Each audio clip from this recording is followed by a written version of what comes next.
வணக்கம். சந்திர கிரகணம் வருகின்ற 18/9/2024 புரட்டாசி மாதம் 2ஆம் தேதி புதன்கிழமை. சந்திர கிரகணத்தால் மிகவும் கவனமாக பரிகாரங்களை செய்ய வேண்டிய ராசிகள் இருக்கும். சந்திர பகவான் கிரகணத்தில் சிக்குண்டிருக்கக்கூடிய காலகட்டம் என்பது முக்கியமாக சந்திரனின் நட்சத்திரமாக இருக்கக்கூடிய ரோகிணி, அஸ்தம், திருவோணம். அடுத்ததாக ரிஷபராசி, கன்னி ராசி, மகர ராசி, கூடவே கடகராசியும் இந்த பரிகாரங்களை செய்தே ஆக வேண்டும். 9 கிரகம், 12 ராசி, 27 நட்சத்திரத்தில் பிறந்தவர்களும் செய்தே ஆக வேண்டும். ஏன்னு கேட்டிங்கன்னாக்கா, சந்திர பகவானை கிரகண காலங்களில் ராகு அல்லது கேது இரு கிரகங்களில் சிக்குண்டு இருக்கும் போது இது கிரகண காலமாக மாறும். கிரகணம் என்பது சில மணி நேரங்கள் என்றாலும் வாழ்க்கையில் மீள முடியாத கடன் தொல்லையும் தாங்க முடியாத கஷ்ட நஷ்டங்களும் கிரகணத்தில் பிறந்தவர்களுக்கு இருக்கும்.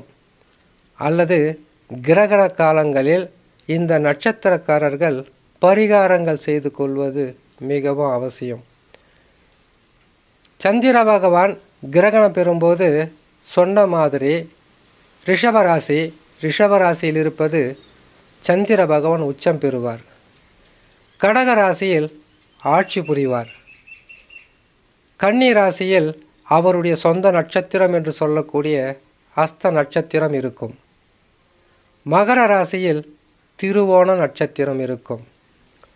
இந்த கிரகணம் ஏற்படக்கூடிய கால நேரமாகப்பட்டது வருகின்ற 18/9/2024 புரட்டாசி மாதம் 2ஆம் தேதி புரட்டாதி நட்சத்திரத்தில் சந்திர பகவான் காலை 7:41 கிரகணத்தில் அகப்பட்டு கொள்வார்.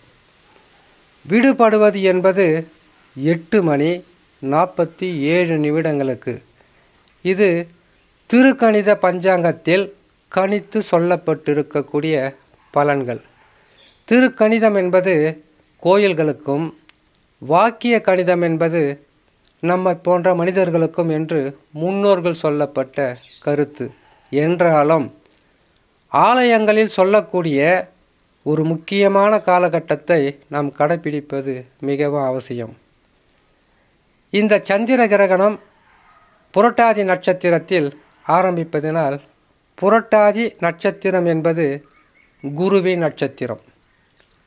மீன ராசியில் இருக்கக்கூடிய புரட்டாதி நட்சத்திரத்தில் கிரகண காலங்கள் ஆரம்பிப்பதால் மிக கவனமாக செய்ய வேண்டியது கர்ப்பிணி பெண்கள் வீட்டை விட்டு வெளியில் வராமல் இருக்க வேண்டும் இந்த சில மணி நேரங்கள்.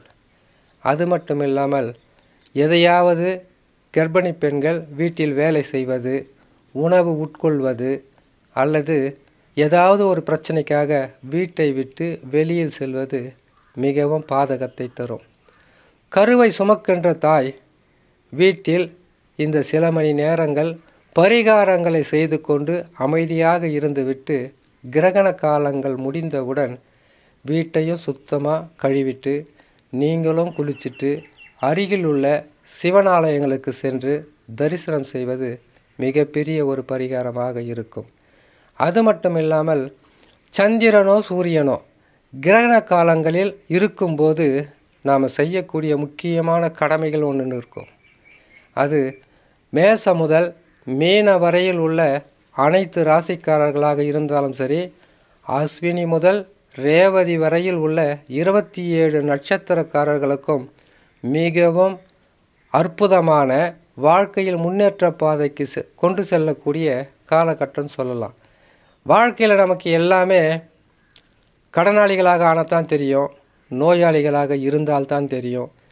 வாழ்க்கையில் முன்னேற்ற பாதையில் செல்ல முடியாமல் ஒவ்வொரு நாளும் போராட்டத்தை சந்தித்திருக்கக்கூடிய எல்லோருமாக இருந்தாலும் சரி, அல்லது நல்ல நிலையிலிருந்து அதை காப்பாற்றி கொள்வதற்காக போராடக்கூடிய எந்த ராசிக்காரர்களாக இருந்தாலும் சரி, இந்த கிரகண காலம் என்பது உணவை உட்கொள்ளக்கூடாது. அப்படி உட்கொள்வதாக இருந்தால் அதில் தர்பை புல்லை போட்டு வைக்க வேண்டும். உண்ணும் உணவு அது மட்டும் இல்லாமல் அரிசி, பருப்பு, எண்ணெய், குடிக்கின்ற நீராக இருந்தாலும் அதில் தர்பை புல் சிறிதளவு துண்டுகளாக நறுக்கி அனைத்து வகையான உணவு பண்டங்களிலும் வைத்து, அது கிரகண காலத்தில் தான் வைக்கணுமான்னு கேட்டிங்கன்னாக்கா அப்படி கிடையாது. என்னாலுமே அந்த தர்ப புல்லாகப்பட்டது வீட்டில் இருந்தால் துஷ்ட ஆத்மாக்கள் உங்கள் வீட்டை அணுகாது. தர்பை புல்லுடன் நமது முன்னோர்கள் என்ன செய்வாங்க கேட்டீங்கன்னாக்கா, வெள்ளைச்சாரணை, பிரண்டை, இந்த தர்பப்புல் மூன்றையுமே சிறு கட்டுகளாக கட்டி வீட்டின் முன்வாசலில் வைப்பது உண்டு. காரணம், துஷ்ட ஆத்மாக்கள், கிருமிகள், அது மட்டும் இல்லாமல் நமக்கே தெரியாத பல வகையான ஆத்மாக்கள் சுற்றுவதை அவர்கள் அறிந்ததால் தான் அத்தகையான செயல்களை செய்து தன்னையும் தன் வம்சத்தையும் தன் குடும்பத்தையும் காப்பாற்றி வைத்து கொண்டிருந்தார்கள். அப்பொழுது இதெல்லாம் அந்த காலம். இந்த காலத்தில் இதெல்லாம் யார் செய்ய போகிறாங்கன்ற ஒரு கேள்வி வேண்டாம்.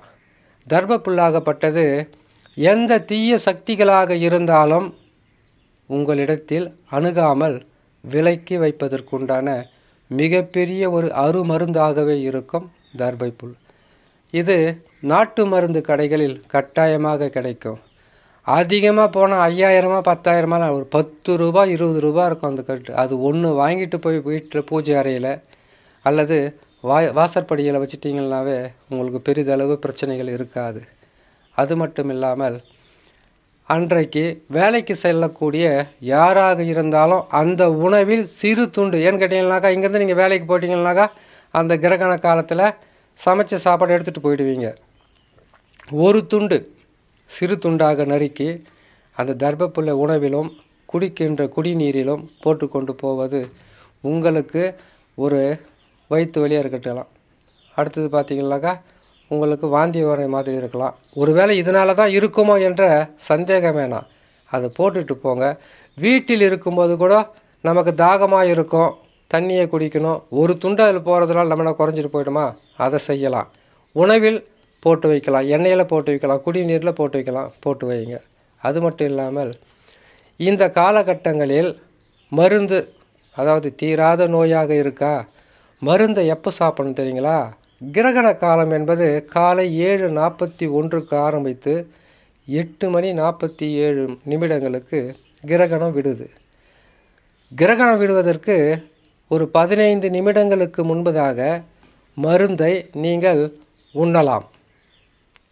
எதற்காகன்னு கேட்டீங்கன்னாக்கா, அந்த மருந்தை உண்ணும்போது எவ்வளவு சீக்கிரத்தில் உங்களுக்கு நோய்களிலிருந்து விடுபட்டு வரக்கூடிய காலகட்டமாக இருப்பது கிரகணம் முடியும் போது கவனிக்கணும். கிரகணம் ஆரம்பிக்கும் போது செய்யக்கூடாது.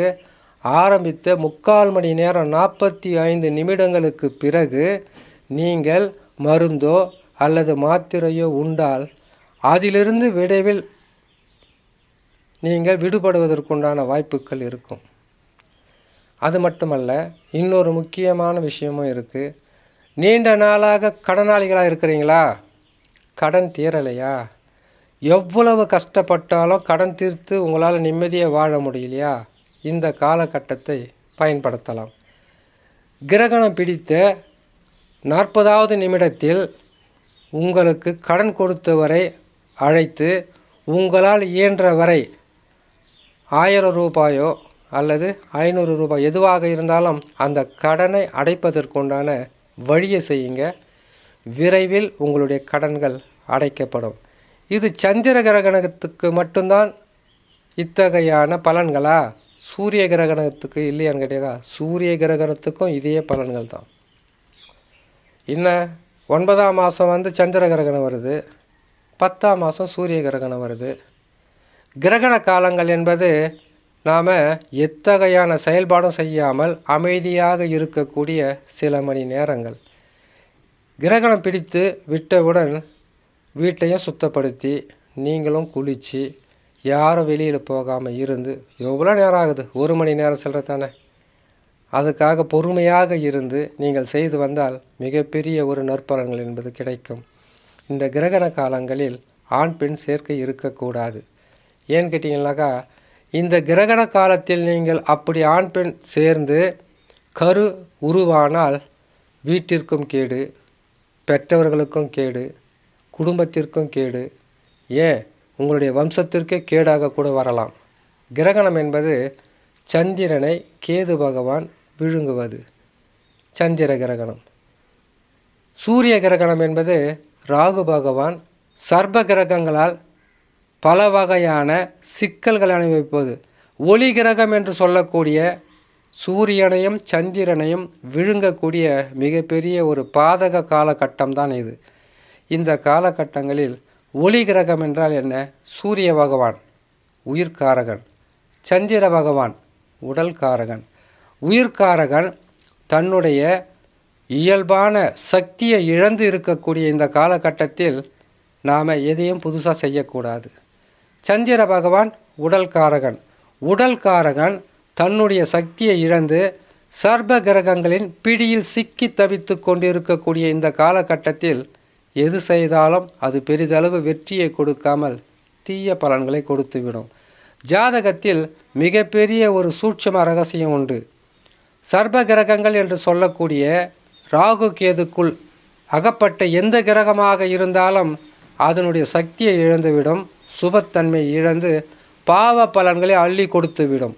ஆகையால் தான் சூரிய கிரகணமும் சந்திர கிரகணமும் வரக்கூடிய இந்த காலகட்டத்தில் பொறுமையாகவும் நிதானமாகவும் இருந்து கொடுக்கின்ற பரிகாரங்களை முழுமையாக செய்து வந்தால் பாதகங்கள் குறையும். சாதகம் நாளைக்கு நடக்கட்டும், நமக்கு சாதக பலன் நாளைக்கு நட, பாதகத்தில் குறைத்து கொண்டாலே போதும், நோயை குறைத்து கொண்டால் போதும், பகையை குறைத்து கொண்டால் போதும், கடனை குறைத்து கொண்டால் போதும். இது நோய், கடன், பகை, எதிர்ப்பு எதுவாக இருந்தாலும் இந்த கிரகண காலங்களில் இதற்கு உண்டான பரிகாரங்களை செய்து வந்தால் முற்றிலும் உங்களுக்கு பிரச்சனைகளும் தொல்லைகளும் கஷ்டங்களிலிருந்து விடுபட்டு வந்து இயல்பான வாழ்க்கையை நீங்கள் வாழலாம் என்று சொல்லி இன்னொரு நல்ல பதிவில் உங்களை நான் சந்திக்கிறேன். நன்றி, வணக்கம்.